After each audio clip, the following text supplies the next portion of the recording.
नमस्कार दोस्तों, मैं कुलदीप सिंह आपके सामने एक बार फिर हाजिर हूँ अपनी एक छोटी सी रचना लेकर के, जो अभी हाल ही में हाथरस में जो दुर्घटना घटी बड़ी निंदनीय है।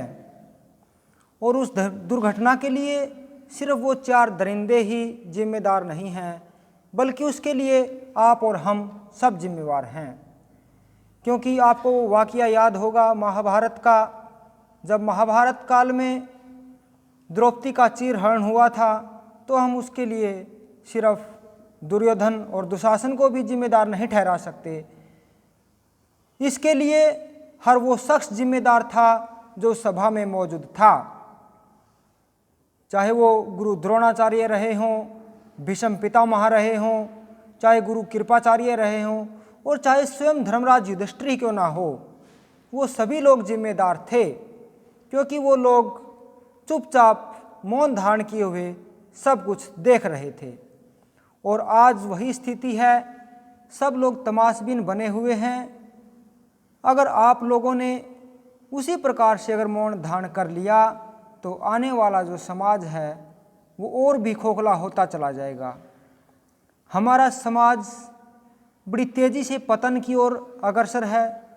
कभी हमारा जो गौरवशाली इतिहास हुआ करता था, उस पर कलंक है। ये बड़ा हताश हूँ और उससे प्रभावित होकर के, दुखी होकर के ये कुछ शब्दों को, अपने भावों को शब्दों में पिरोने की कोशिश की है। जो मेरी कविता है उसका शीर्षक है फांसी अब हमें स्वीकार नहीं। हम देखते हैं कि जब कोई घटना घटती है तो मांग उठती है फांसी की, लेकिन क्या फांसी देने से ही इस प्रकार की घटना पर रोक लगाई जा सकती है? अभी हाल ही में निर्भया के दोषियों को फांसी हुई थी। उस फांसी का कितना प्रभाव पड़ा? क्या घटनाएं रुक गई? प्रियंका रेड्डी के दोषियों को एनकाउंटर किया गया था, क्या उसका कोई प्रभाव पड़ा? नहीं। तो मेरी कविता का शीर्षक है फांसी अब हमें स्वीकार नहीं। पेश करता हूँ। आज फिर एक कन्या ने अपनी जान गंवाई है। जान ही क्या अस्मिता भी उसने लुटाई है। हाँ, जान ही क्या अस्मिता भी उसने लुटाई है। जहाँ गंगा को माँ सा दर्जा, वहाँ नारी कैसे शर्मसार हुई। 1 2 4 नहीं घटना ये बारंबार हुई। हाथरस जैसी घटना जब हमारे सामने आती है, जिसका राजनीतिकरण होता है, उसके बारे में हमें पता चल पाता है। इसके अलावा आए दिन हमारे देश में इस प्रकार की अनेक घटनाएं घटती है। तो 1 2 4 नहीं घटना ये बारंबार हुई। जहाँ गंगा को माँ सा दर्जा, वहाँ नारी कैसे शर्मसार हुई। मेरा युवा वर्ग को संबोधन है, अगर उस महाभारत की सभा के भांति आपने भी मौन धारण कर लिया तो महाभारत असंभावी है। तो सुन ऐसी खबरें, तुम्हारा खून ना खोला तो तुम्हें जीने का कोई अधिकार नहीं।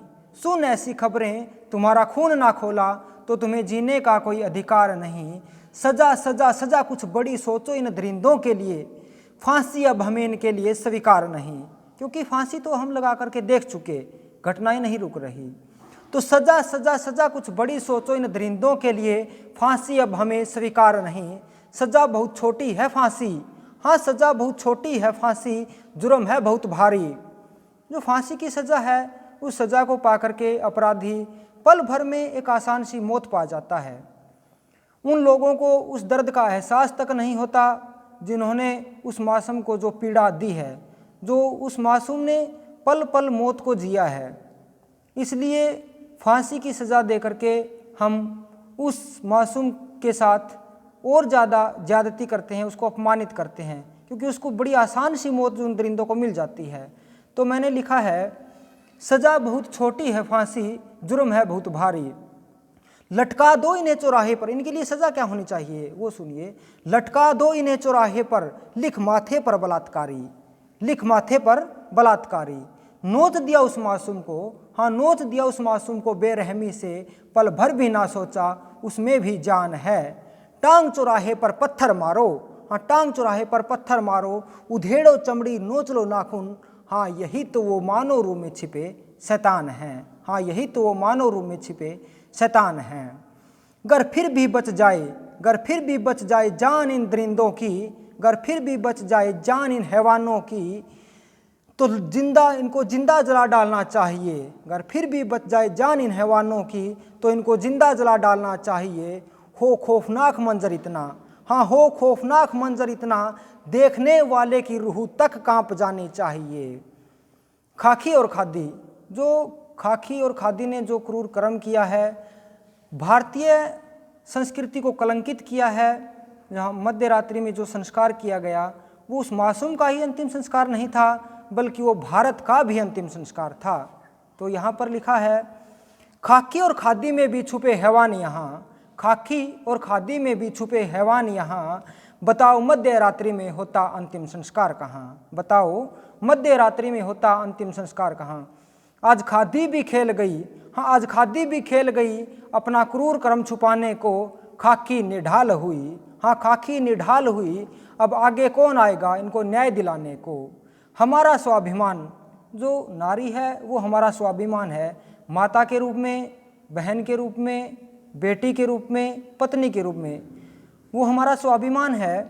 और हमारा स्वाभिमान तब तक रातों को यूं ही जलेगा, हाँ हमारा स्वाभिमान रातों को तब तक यूं ही जलेगा जब तक खादी की गोद में अपराध पलेगा, जब तक खादी की गोद में अपराध पलेगा।